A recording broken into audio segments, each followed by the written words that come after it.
So let's get right into it. I saw this last night right before I went to bed, and I've decided to follow through with it. I saw this on X last night, and this is from WrestleTalk over there on X, and the link will be in the description. It says breaking. This is from last night around 6 p.m.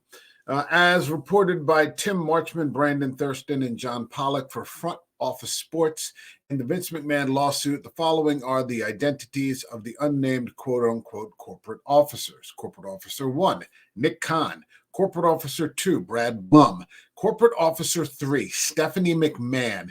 And Corporate Officer number 4, Brian Nurse. Now, for me, what sort of drew me into that was, Stephanie's name dropping.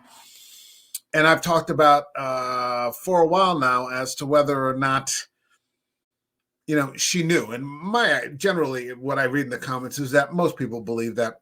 I mean, if you were back there in the office somewhere, especially if you were at the corporate level that high, you had to have known something was going on.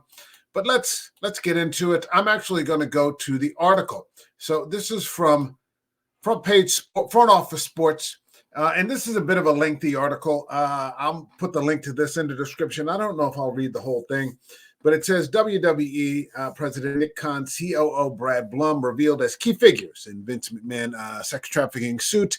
Neither Khan nor Blum is alleged to have participated in or known about any abuse of any kind.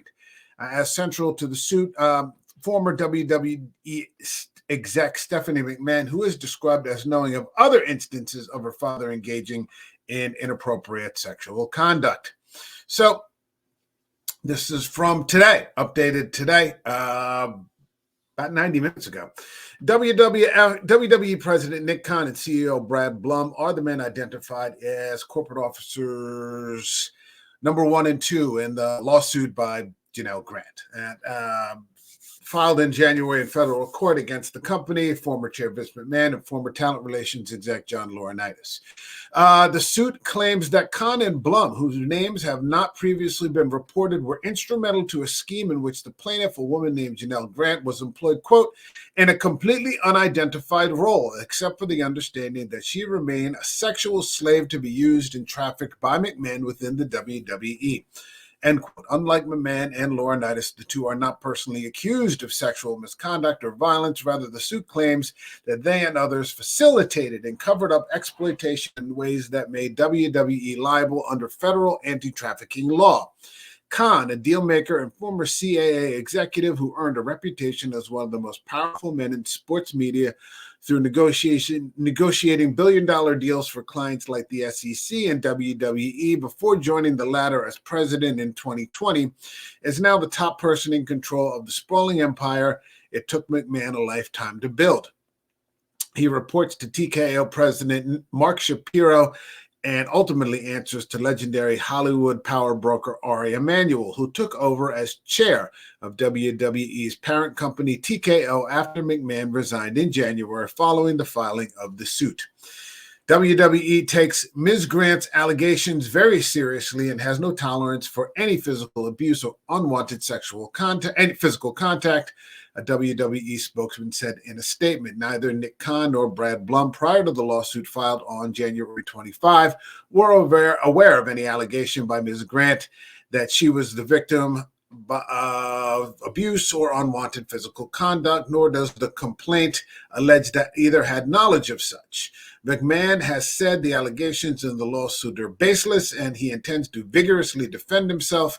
A lawyer for Laurinaitis has denied the allegations, but appears to corroborate them by saying at the same time that, like Grant, his victim was, quote, a victim in this case, not a predator. End quote. The information about the identities of the corporate officers offers a new lens through which to view Grant's suit. Most attention has focused on the allegations of extreme sexual violence the suit makes against McMahon and his associates. It can, though, also be read as a set of claims about how McMahon made the highest-ranking executives in his company complicit in his conduct. Front Office Sports independently identified Khan and Blum as well as the two other anonymous corporate officers to whom the suit refers by cross-checking the details of the suit against publicly available records like online resumes and corporate filings, as well as information provided by sources familiar with WWE. Corporate officer number 1 is said in the suit, for example, to have maintained a fourth-floor office at the company's former headquarters, which a person who worked there confirmed was true of Khan. FOS then asked Grant's lawyer, Ann Callis, whether its reporting was accurate. I can confirm these names are correct, she said.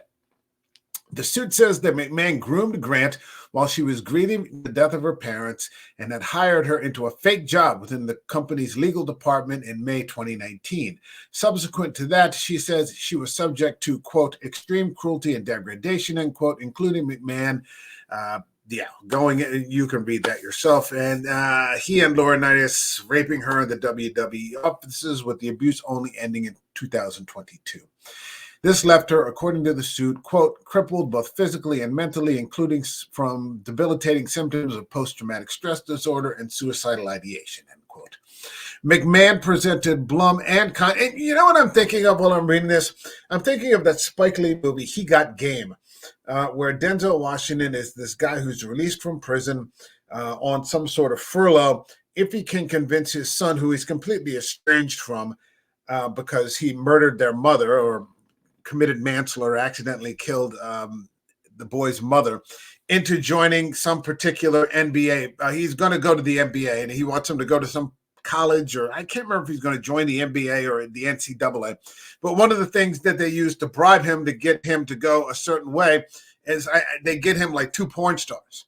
I can't remember the names of the porn stars or who they were, but that's just part of it. There's just 2 porn stars waiting for him at a party, and I wonder, within these sort of sports deals, how often these sorts of things happen, whether, these organizations just have people on standby for these sort of sexual favors. It's probably pretty prevalent.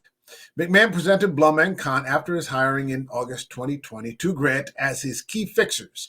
According to the suit, the first time McMahon met her, it says in March 19, he promised Grant, who had minimal work history, that his office would reach out to rearrange a meeting with Blum, who was executive vice president in charge of operations at the time. A week later, the suit says she met with Blum. He, quote, hardly asked any questions, end quote. And before long, she had been hired into a $75,000 a year job in the legal department. And February 20, the suit says, McMahon told Grant that Blum had warned him, quote, that there were a lot of rumors circulating, end quote, about the relationship. Immediately after this, she was transferred to another department. Now, I mean, you don't want to get into blaming the victim, but could she just have left? Could she just have quit? It's a question. Years later, the suit says after McMahon and Grant signed a non-disclosure agreement he negotiated on WWE's behalf without its knowledge, he ended up paying only $1 million of an agreed-upon $3 million. The two had a call he claimed would be the last conversation they would ever have, during which he named Blum as one of the 2 people she should call if she ever needed anything. The second of those 2 people was Khan. According to the suit, in March 2021, Grant told McMahon that Khan had responded to her introducing herself in a corridor by telling her he knew exactly who she was. Later that day, the suit says McMahon told her that he had held a meeting with Khan and Blum and informed them of the nature of their relationship. McMahon told her, the suit says, that the 2 men had voiced concerns to him and, quote, inquired whether Grant could be trusted. A WWE spokesperson denies this conversation ever happened. McMahon in the suit told Grant that the 2, quote, expressed concern but were ultimately supportive. That's weird. The next day, the suit says Blum told her that she was being transferred to the talent relations department, where she would report to Laurinaitis, with whom McMahon had months before pressured her into group sex at McMahon's condo. She was, going forward, the suit says, expected to sexually service Laurinaitis at his hotel and in his office. The suit alleges that her sexual exploitation continued for another year. It also says that during negotiations over the NDA, Grant included Khan and Blum in a list of people whose roles should be addressed in the agreement due to their, quote, knowledge of the relationship, end quote, though the suggestion was rejected. The suit does not explicitly make any claims about whether Khan, Blum, or the two other corporate officers knew of any alleged acts of sexual violence or cruel and degrading treatment. The person in the suit as corporate officer number 3, according to FOS reporting that Grant's lawyer confirmed, McMahon's daughter, longtime WWE executive Stephanie McMahon. She is mentioned once in an ambiguous context. Grant, the lawyer, the suit says, attended meetings of WWE's executive committee, something far above her pay grade and the appropriateness of which she asked Khan and Blum about. At one of these meetings, the suit says Stephanie McMahon, who is described as knowing, quote, of other instances of Vince McMahon engaging in inappropriate sexual conduct, end quote, motioned Grant to sit near her. 3 months after the NDA between McMahon and Grant was signed in 2022, Stephanie McMahon, then WWE's chief brand officer, announced she was taking a leave of absence from the company. A month later, the Wall Street Journal reported on a probe by the WWE Board of Directors into payments made by Vince McMahon involving NDAs with several former female employees and performers. After his subsequent resignation as CEO and chair of the board, she became interim CEO and chair. In early 23, her father seized control of the board ahead of WWE's eventual merger with the Ultimate Fighting Championship under the auspices of Ari Emanuel's Endeavor. She resigned days later. That's interesting. I mean, it's an interesting predicament. I mean, it's your father. So what do you do? I mean, step away, I would think. You would just leave. But, okay. Stephanie McMahon did not respond to questions sent via overnight letter to a postal box she is said to control and through a direct message to a social media account she controls. WWE declined to provide contact information for a lawyer or representative through which FOS could reach her. The person identified as corporate officer number 4, according to FOS reporting, which Grant's lawyer confirmed, is Brian Nurse, former general counsel and head of WWE's legal department. According to the suit, on May 9, 2019, 8 months after he'd been hired, he offered Grant a job 3 hours after having called her to, quote, discuss a legal role, end quote. The next day, the suit says Vince McMahon told her that he had ordered Nurse to offer Grant the job, and then McMahon sexually assaulted her for the first time, putting his hand down her pants without consent. The suit describes the work environment in the legal department as distressing to the point that Grant was openly experiencing panic attacks in the office. She was never on board, it says, or given any clear responsibilities, and Nurse was, quote, warm with other colleagues but cold with her, end quote. Before becoming openly hostile, behavior his staff noticed, discussed with Grant, and in some cases emulated. Nurse, wow, this is a mess. This is a fucking mess. Nurse, the suit says, would even stop and change directions if he saw her in a hallway, and he told at least one other executive that he knew or suspected the relationship between Grant and McMahon was sexual. In February 2020, Grant was transferred to another division. In November 20, Nurse said the suit says, quote, terminated or asked to resign, end quote, making him one of a number of employees it claims were, quote, forced to resign or were let go if they knew of McMahon's exploits and failed to assist, support, and or facilitate them. Wow, end quote. Not long afterwards, the suit says Grant was transferred back to the legal department before ultimately being transferred back to Laurinaitis' talent relations department because her presence in the legal department was, McMahon told her, making it difficult to hire a new top lawyer. Nurse did not respond to a direct message sent to a social media account he controls or to a request for comment sent to his work email address. A spokesperson for his current employer did not respond to an email asking to be put in touch with him. WWE declined to comment on the terms on which he left the company. Under Khan, a childhood friend of new TKO board member Dwayne "The Rock" Johnson, WWE has achieved unprecedented business success. In January, WWE and Netflix announced a new 10-year, $5.2 billion deal to broadcast WWE programming around the globe. which will bring year-round live content to the streamer beginning in 2025. The wrestling company generated $1.326 billion in revenue last year. WWE, in combination with UFC under TKO Group Holdings, has a market capitalization of just under $14 billion as of the close of the market on Friday. Next month, it will hold its 40th annual WrestleMania event in Philadelphia. That is quite a story. Wow. What if this is true? I mean, again, these are all allegations, and we'll see what happens with the federal investigation. But if this is true, I mean, I'm not a lawyer. I'm not an attorney, in no way, shape, or form.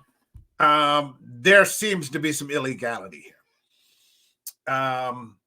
Wow. And Stephanie, I'm not. You're right. It is very ambiguous, but that she knew that inappropriate things were happening, which is no surprise to me. It's no surprise whatsoever. And I've been saying that all along. The people at the top, people in the locker room. I mean, this has been WWE for decades now. It's just now that there is no protection from the company for or cover for Vince. Yeah, I mean, this kind of stuff is coming to the light of day. Very complicated, very messy stuff. That's my video. It's a mess. It's a hot mess, and I don't think this is going to be over with anytime soon. Like this video. Leave a comment. Let me know what you think. Now, Stephanie's been named. Wow. Wow. Leave a comment. What do you think? Subscribe to the channel. I will see you all in the next video. Take care.